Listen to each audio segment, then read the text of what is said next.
The Spin-off Podcast Network. This is Kiwi is back for a brand new season with more inspiring kōrero from special guests including rugby player, father and role model TJ Perenara. My family bring me joy. Rugby brings me joy too, but it's not the same joy as my family brings me. And global dancer and choreographer Kirsten Dodgen. For some reason, people think I'm very intimidating. Listen to the new season of This is Kiwi, brought to you by the Spin-off Podcast Network in collaboration with KiwiBank. Available now wherever you get your podcasts. Do you find it hard staying optimistic with all the financial news in the media? I'm Bernard Hickey, and on my podcast, When the Facts Change, I'm here to help you navigate the ever-changing landscape of economics in Autaia. So join the conversation every Friday on When the Facts Change, brought to you by the Spin-off Podcast Network in partnership with KiwiBank. NAIR is public interest journalism funded through New Zealand On Air.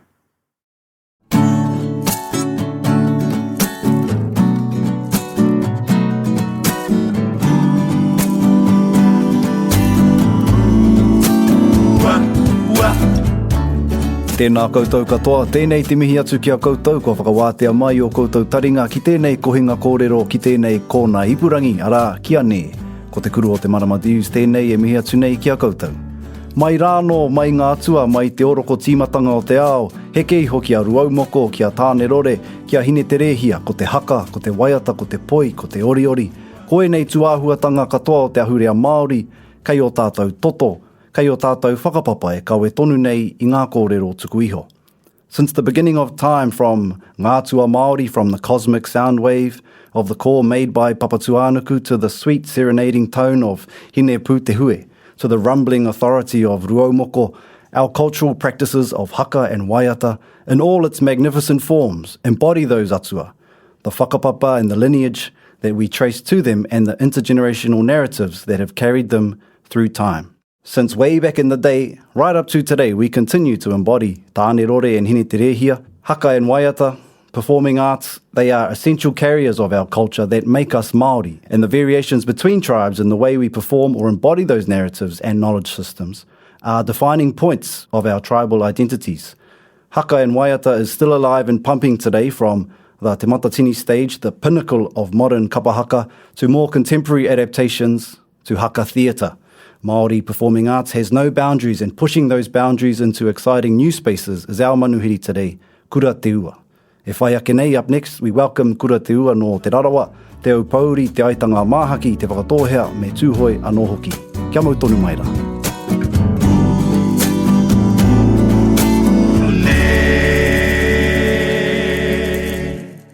Tēnā nō koutou, ko eke nei ki te pae kōrero o ne, ko Kura Te Ua no Te Rarawa, te au pauri, te aitanga māhaki, te whakatohea, me tūhoi anō hoki. Kura Te Ua is a creative powerhouse and is leading a new movement within Māori performing arts in the area of haka theatre. With 20 years under her tīpare with legendary kapahaka Te Waka Huia, she's a seasoned practitioner of Māori performing arts. With her creative energy as a performer, she created Hawaiki TØ, the game-changing haka dance theatre which has gone from strength to strength since its inception over 10 years ago. She's been doing some cool things in this space, including a recent US tour with Black Grace Theatre Company, as well as growing a new generation of performers in this space, and we'll let her elaborate on it for us. Kura, nau mai ki te kōna ipurangi o ne. Kia ora. Kia ora. Wow, what an intro. Tēnā koe, tēnā koutou. Nau mai. Kei te aha ngā whira. How you been lately? It's nice to be sitting in one place, taking a breath. Yeah. After that big tour in America, eh? Yeah, after a big tour, I've come home to some pretty hearty projects, kaupapa at the forefront. So it's quite a productive time and energy's flying. So we're in the role of things now. Awesome. We'll just go back a little bit to the beginning, if you like, of Hawaiki TØ. What inspired you to set up Hawaiki TØ? I think as a child, I always had such a huge passion for kapahaka. That was my thing, you know, that child, 4, 5, 3-year-old, making a piu-piu out of newspaper, you know, just dreaming and singing songs in waiata Māori that I didn't even know the Māori words for, creating poi out of socks, And so right from a very young age, I always knew that I loved Māori performing arts. And so over the years growing, being inspired by haka teams like Te Waka Huia and the exposure to Māori performing arts in general, there was always something inside of me that felt like that there was a place for me. And eventually, after training in some performing arts and dance and working with a whole lot of other companies, Māori and non-Māori, I realised that there had to be a place for me because there wasn't a place that reflected who I was or what I needed as a kai haka, which was te ao Māori, which was reo Māori, me ona tikanga. And so Hawaiki TÜ was born out of that to create a platform for Māori, for kai haka, to be able to practice things like tikanga Māori and our whare, to be able to tell our stories in a way that was pono to us and truthful and really have no holds barred, because, you know, in haka there's seemingly square boxes, and it was created because I don't do well with boxes. I think they're good for parameters, but I like to see what's outside of out of that box or out of that circle. So it was created out of the need to create a space for us to see ourselves reflected. And the initial company was formed in 2014 because we had to have a name. We went to the Pacific Arts Festival in 2014 to Pango. No, it was Solomon Islands, I think. And we had to have a name. And so on my application, it was just, it came out, and it had come after a series of training in maurako with te wehi whānau and a whole lot of things. So it really came after growing up in haka and then also doing some expression of dance and then seeing others and then knowing that there's a place for a whare like this. So I think it was already written that it was going to happen. It was just a matter of me stepping through the paces of training and being ready for it. I love that kōrero about wanting to find somewhere out the box, because I love like te matatini level kapahaka more than life itself. But I do remember one kaumātua talking to me, I won't say who he was because he might get angry if I say it in public, about how our kapahaka, the kapahaka of today, is so heavily influenced by the kapahaka of te pakanga o te ao tuatahi me te tuarua, and that sort of military precision that came in because they were performing as troops has quite like heavily influenced our kapahaka. So I like the idea that you've made this platform to just sort of explore outside of that again. Yeah, I think it's important to have a base and a fundamental understanding where parameters are, or a really strong foundation of what something looks like, and only until that's formed you can then go out. Otherwise it gets a bit too wild, you know, you just can end up in the rangi haha's lost.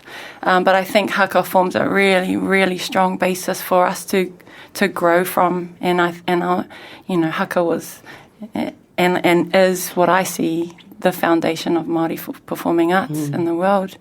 A lot of transferable skills, going from 100%. Yeah. What are some of those, like for those normal people like me who don't have the repertoire that you have? Well, I was a very, very shy girl growing up, to the point where any time I had to speak in public or get up and do kapahaka, I just went bright red, and I felt anxiety building inside of me, but I loved it so much. And I ended up forcing myself to learn how to smile and learn how to do all those things. But some of the transferable skills that I've seen over the years have been about just that confidence, the ability to just stand and understand who you are and where you position and how you're placed in the world, only through haka, because you gotta stand in front of people and express yourself, all of your emotions in 10 seconds, you know. So it's the ability to just kind of stand and speak. It's the ability to, you know, through every haka campaign you're going to get challenged. You're going to get pushed outside your comfort zone, even at 40 years old. Yes.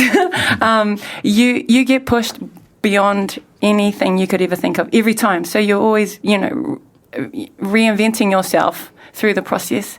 You know, the performance space that brings up confidence and articulating yourself, how to work with others, because it's not an individual space. You have to work. You have to understand how a collective works and what your job is, your physicality, how you bring yourself to the floor, how you bring yourself to the space, how you prepare yourself mentally.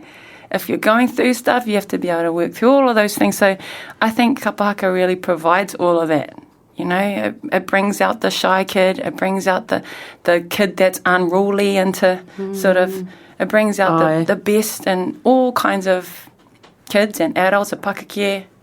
It's a beautiful way for our kids as well to learn discipline as a means for kotahitanga, not just because someone said so. That's what I remember finding at high school. It was like, I actually understand why we need to do this together, why we need to stand a certain way, why I need to listen when I'm told to do something or I'm getting drills for hours. Yeah. And when you think about what the Korua said about going to battle and using battle styles and movements, they're all relevant because you are essentially going out to battle. At a competitive level, it's you and the 39 others who've been training for how many months, every night, every weekend. And so you really put your heart and your sweat and your blood on the line together, and you understand that when you get to that level. And even at non-competitive, spaces, there's still understanding and learning how it works as a part of a collective, which is what our tupuna always, those were the principles that we were handed down. Okay. So I think there's a place for it all. How many kapa haka competitions do you think you've been a part of, so far? My first formal stand was in 2000 at Takaparafa with Te Manuhuia. And I think, when I counted, I'd have to go back and count the competitions, but when we last performed, which was February 2020, before the lockdown happened, we were asked to put our hands up, like how many years we'd been in. And when they said 20, I was like, oh my God, that is me. That's me. I've been at the game for 20 years. And, as a young 20-year-old, who prior to taking kapa haka seriously was college and a whole lot of and I was there and I dabbled in it and I'd seen it, but I never really took it seriously till I was 20, where I wanted to compete, and I had that here inside of me to actually have the courage to go and stand in a group who were my whānau, and it was still hard.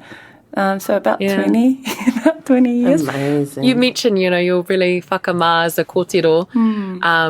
Besides, I guess, having that hunger in your 20s to compete, how do you think it differs now when you take the stage from maybe, say, in your 20s when that hunger first, that hika first came forth?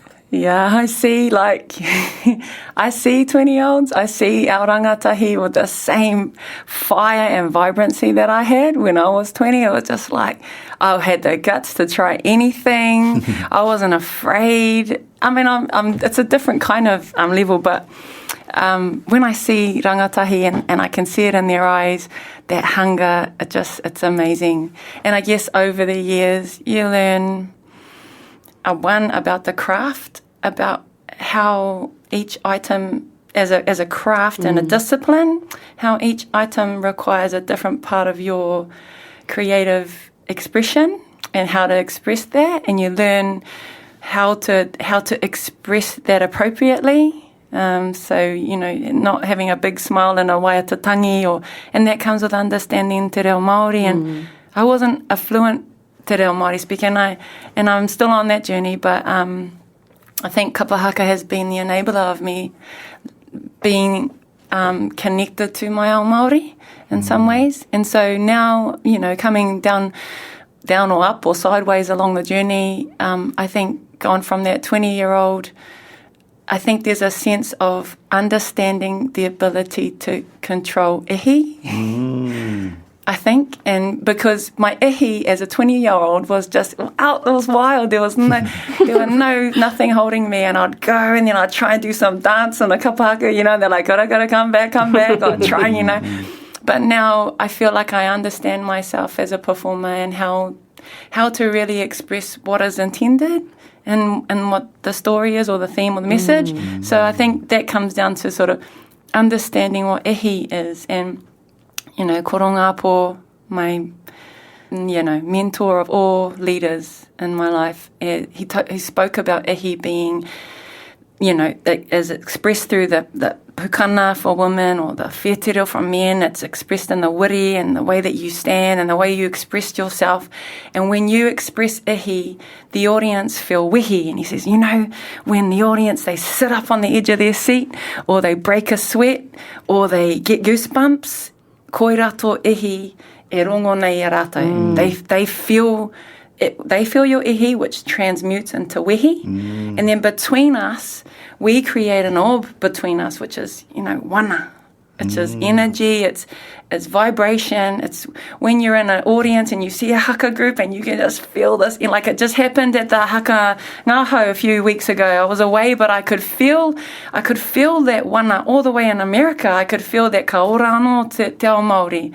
After 2 years, haka has been again the vehicle to bring our culture alive. Haka. And so I think now understanding a bit more about ihi compared to that 20-year-old, and she was pretty wild. I'm still pretty wild. I mean, you're out here touring the world and creating platforms. You've obviously still got the fire. It's just mutated. It's just kind of transferred into something more beautiful. Wow. I think. That's awesome.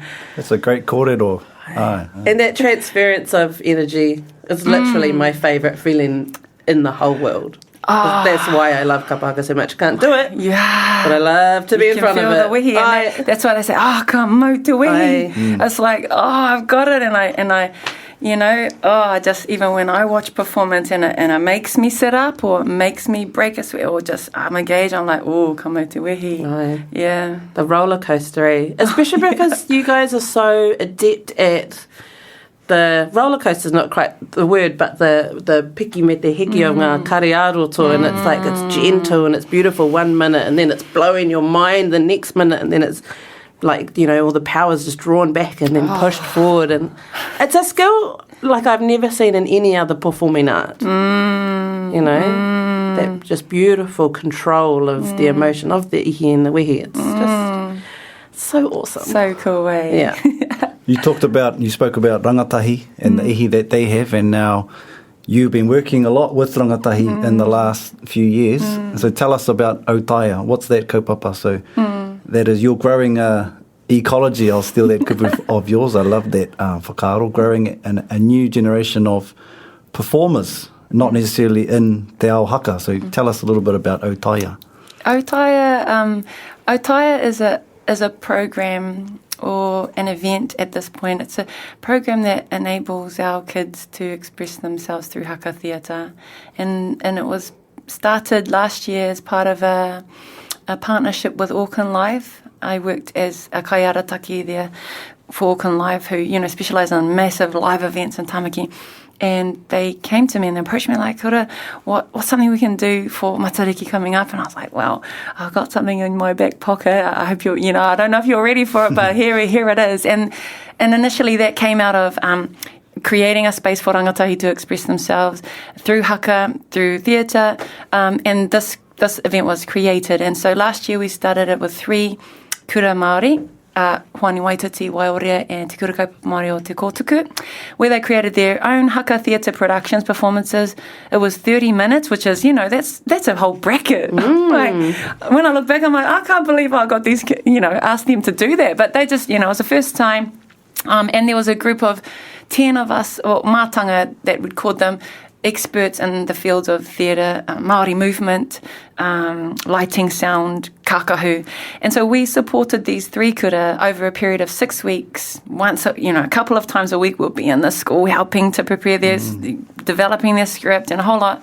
And in that process is where we see massive, massive transformation. So there was 3 schools last year. They performed at the Kiri Te Kanawa Theatre, the biggest theatre in Aotearoa. Wow. And, it was just so massive to see a whole theatre full of Māori and parents and aunties and uncles watching their kids transform. Some of these kids, when I started with some of them would just, their heads were down, and I just think, I see myself reflected. I can see a part of me that was you. So, and just together with this mātanga group, we helped them to stand up their performances with some light and some sound.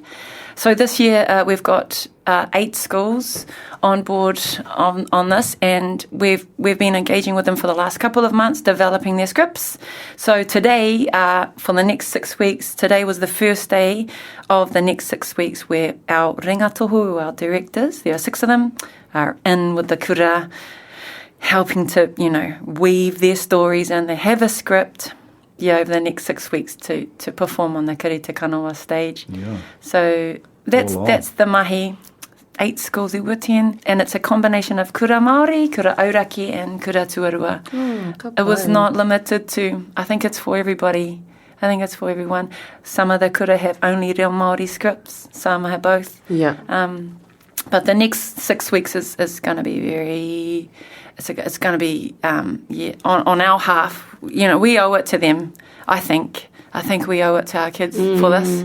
They've been in the haka space and they're ready for something else. Yeah. So just come from Rutherford College, to kōtuku of Jeff Ruha, who's leading them. And man, get in there, they're straight into a warm-up, all these burpees and running around. And I'm like, Jeff, you're the man. He's already written their script. So that what it's doing for the schools as well is that the program, so we've created an education resource so that where they can get credits in te ao haka, te reo Māori, dance and theatre. So through this program they get credits, because it's all good to create a show, but if it doesn't contribute towards the time and what they're learning, then it's going to be half. So that's a real cool thing. We've got a mātanga group of 20. So we've had 6 writers, 6 really awesome directors, well esteemed in their fields, and there's 6 specialists who are in lighting and sound who are helping to build this.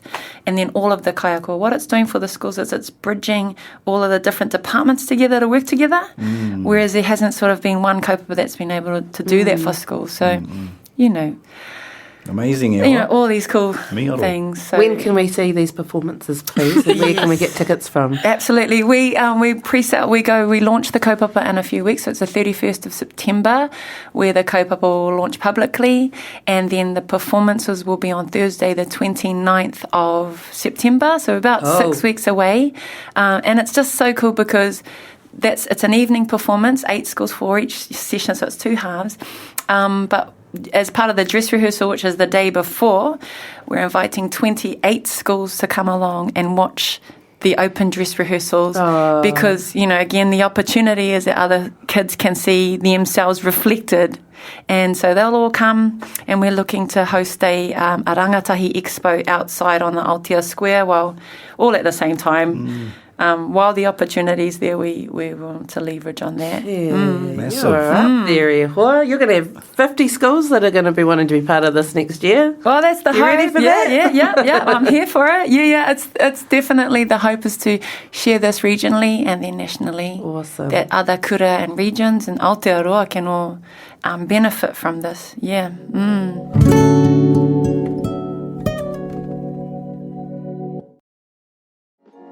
Kia ora, I'm Alex Casey, Senior Writer at The Spinoff. We wouldn't exist without the ongoing support of our generous members. If you're able to, you can make a donation at thespinoff.co.nz/donate. Are you curious about how business can be better? I'm Simon Pound, and I host Business is Boring, a podcast where I kōrero with some of the most interesting people in entrepreneurship, commerce, and making things happen. Tune in to Business is Boring every Tuesday, brought to you by the Spinoff Podcast Network in partnership with Spark Business Lab.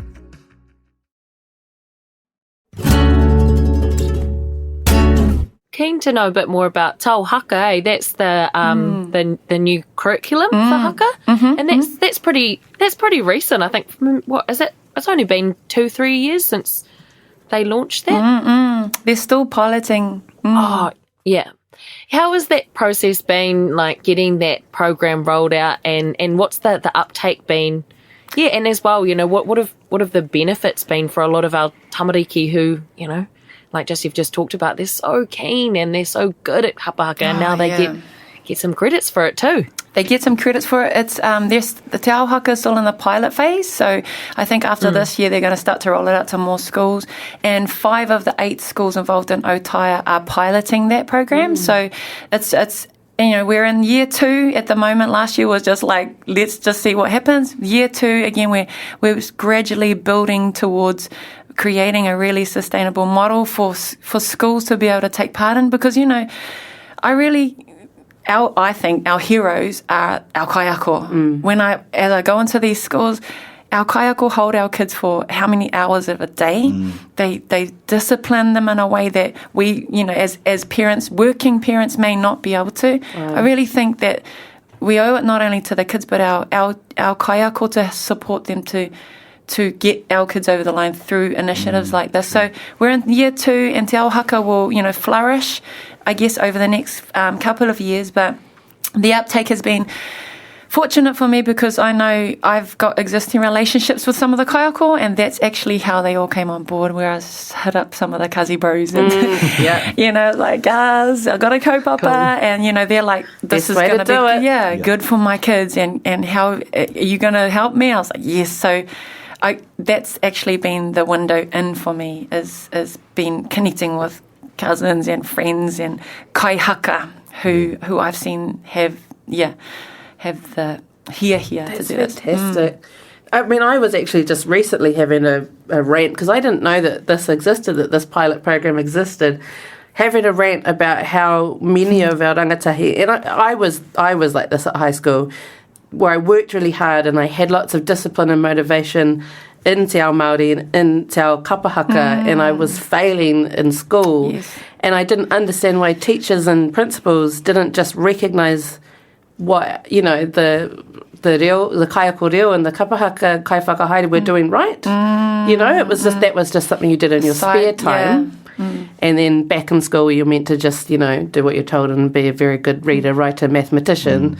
And it just always ripped my nightie that they didn't take lessons. Like, how are these people being so good with our kids and keeping them motivated and working hard? Like, why would you not take the opportunity to look at that and be like, what can I learn as a kaiako? Which is, I think, one of the best things about our haka, is that it recognises the learning, the life transforming that's happening, the mahi that the teachers are really putting in, that, you look at the credits, you're like, yes, that goes towards us. So I think that's one of the awesome things about Te Ao haka. It recognises what we're naturally doing well. And some schools have really nailed, haka with curriculum and work, school hours and work, so that they're really up to par in both areas. And I think haka is like a treat. If they're doing well in their school subjects, then and I think they take into consideration all of those before allowing them to do kapahaka. So, And it just makes sense they'd offer it as a subject day. I mean, they offer PE. I mean, arguably, I obviously never did PE, as you can tell by the tone of my voice. But, I mean, there's so much more that haka brings, I te taha wairua, te taha whānau, te taha hiningaro, that, running up and down, doing laps or running around the field, burpees, whatever can give you. Ka aroha to anyone who is a big PE person. But I mean, at least now they're doing it. I love PE. You've talked about aspirational whakaaro for rangatahi and reasons why you set up Hawaiki TÜ. What I would like to hear is your vision, and you've articulated a lot of it today, but what's your vision for Hawaiki TÜ, and also for this new gen that's coming through for the next 5 to 10 years? Because I know you've got a very clear one. I can hear it. One of the visions is creating a centre of excellence in Māori performing arts, where our kids can thrive in a space that acknowledges and that develops and grows te reo Māori performing arts, and that arts is the vehicle that takes them through that out into the world. Business, it's such a critical part of being an artist that we weren't taught about the business side of managing yourself, and you've got a great idea, well, how do I bring that into fruition? I'm a self-made producer because all of my ideas, I just wanted to see how, so I'd learned how to do things. But that's one of the biggest visions at this point, and I'm having discussions with people about how to bring this into manifestation as a centre.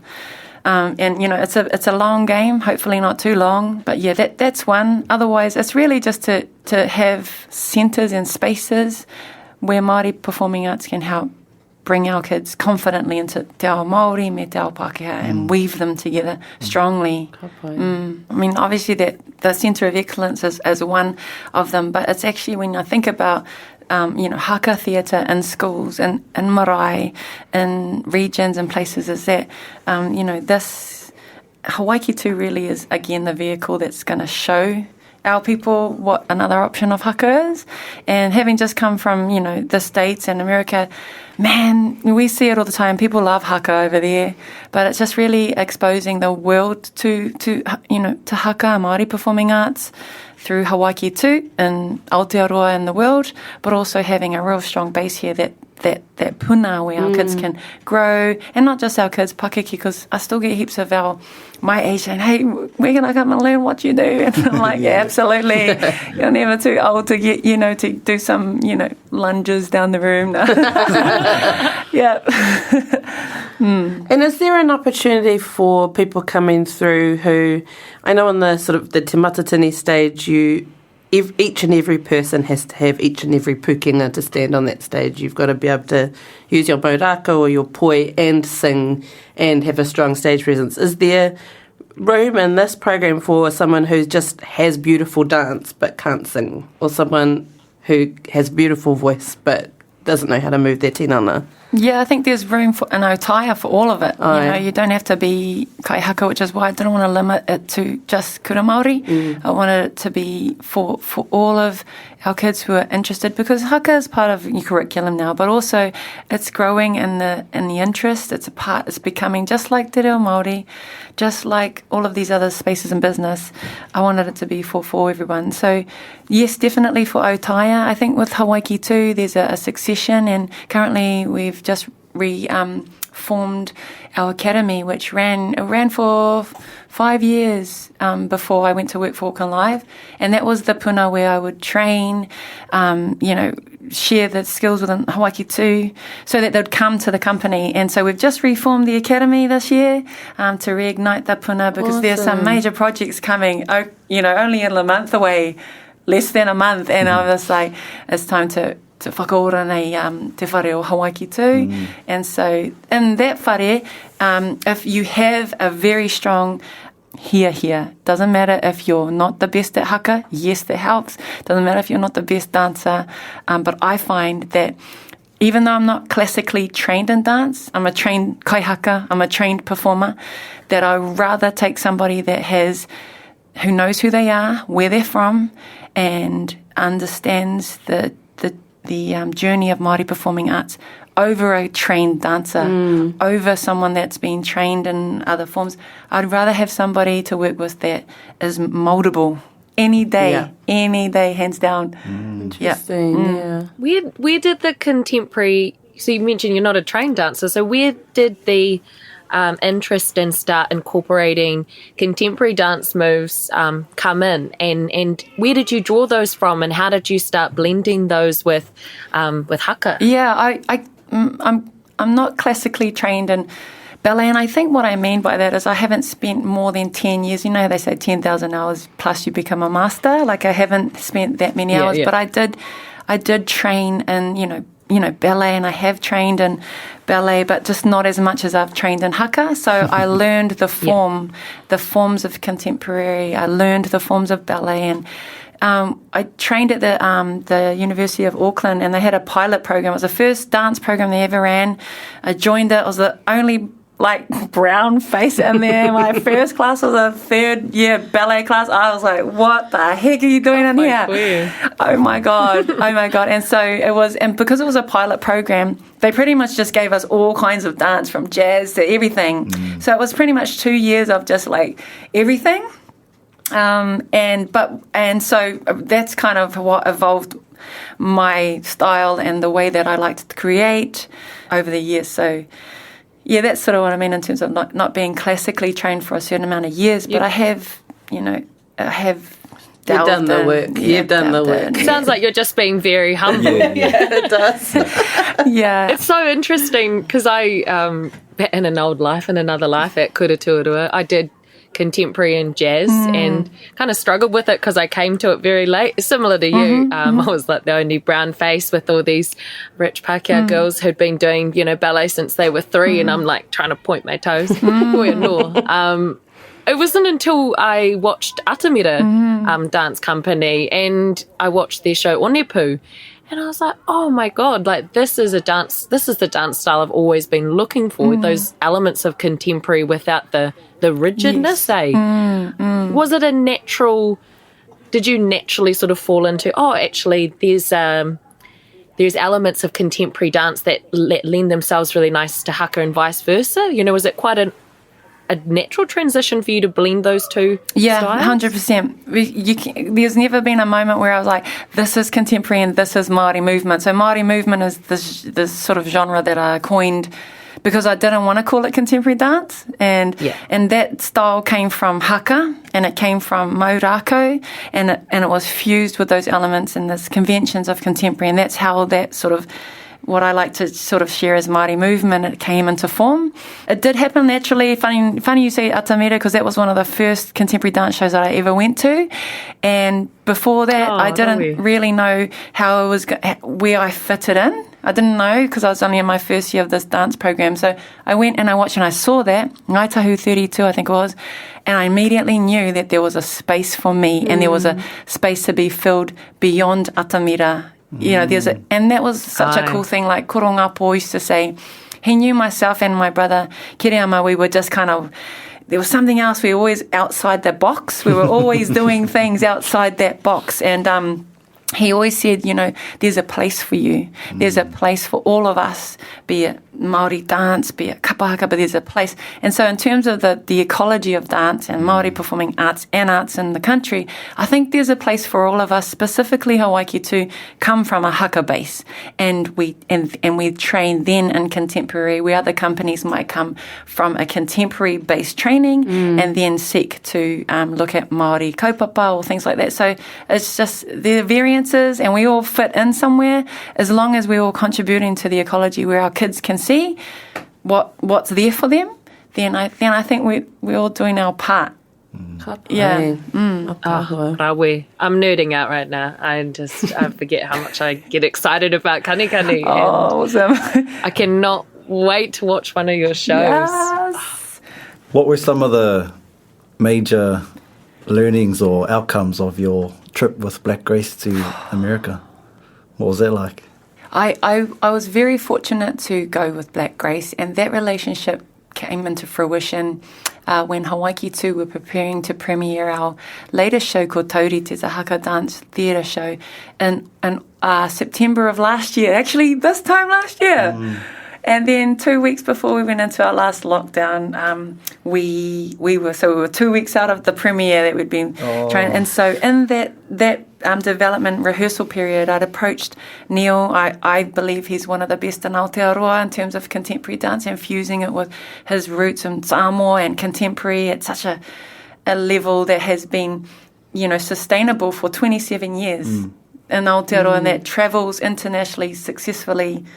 Potentially one of the only in Aotearoa consistently. And so I approached him to come in and work with me on a couple of sections. Fortunately, he said yes. I don't think he knew what he was saying yes to. And he came along and he was just so humble in his sharing and the way that he shared with us different techniques of how to tell the story that we were wanting to tell. And that's where the relationship started to bridge. One of the kōrero that he shared was that Hawaiki TÜ reminded him of why Black Grace started back in 2004.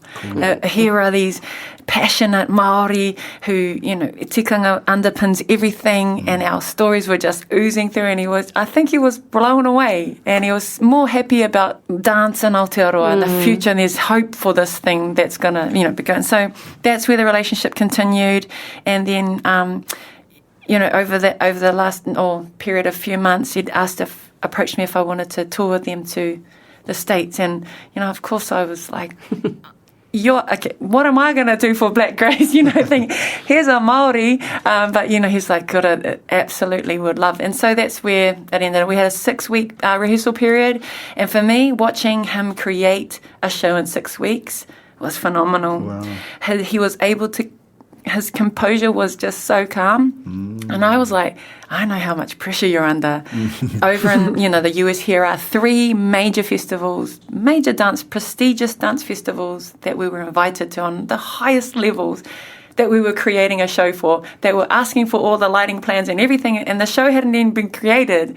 And then we've got a season here in Autaia over the next few weeks as well. So he's creating all these different things, and the way that he was able to just compose himself, watching his creative process, how he was able to articulate some of his creative thoughts and put them onto the floor was just really special for me, because I've been in this place of I guess, leadership and having to create things all the time, and being in a place of having to be a few steps ahead of things all the time. It was nice for me to just kind of absorb his process and be a part of that, and 100% contribute to it. So the show reflects Aotearoa, which I believe it's the first company that I've performed with that are non-Māori, but are, that the spirit, the vibration of the company is Māori. Right. It's from Aotearoa.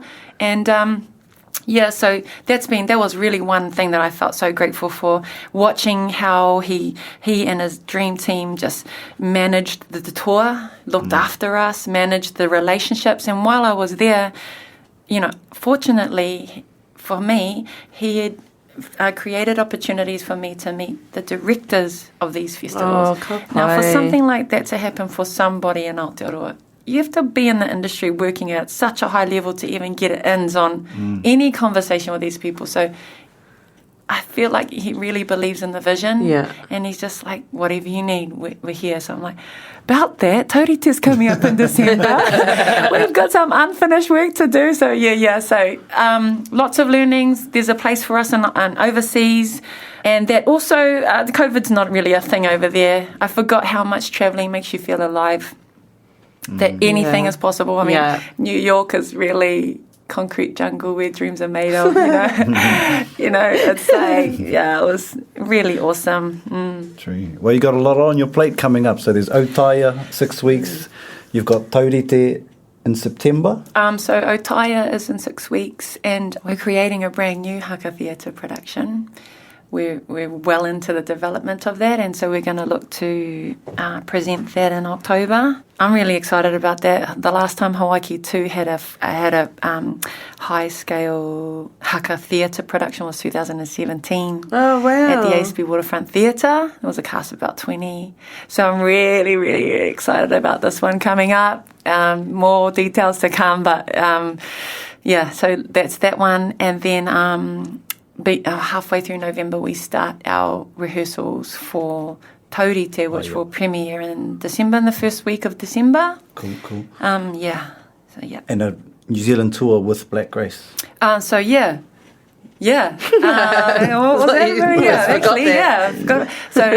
So in 2 weeks, I think it's the 4th or 5th of September, we're at the Kiri Te Kanawa Theatre with Black Grace, which is going to be awesome. I'm going to share the show that we shared with the overseas audiences. The cool thing is that it's kind of tailored, like Neil's kind of shifted it and altered it to suit with a whole new set that we didn't use overseas. So it's kind of going to be a new show, but it's a reinvented show. Beautiful. Then Wellington and Christchurch. Beautiful. And then Matatini 2023.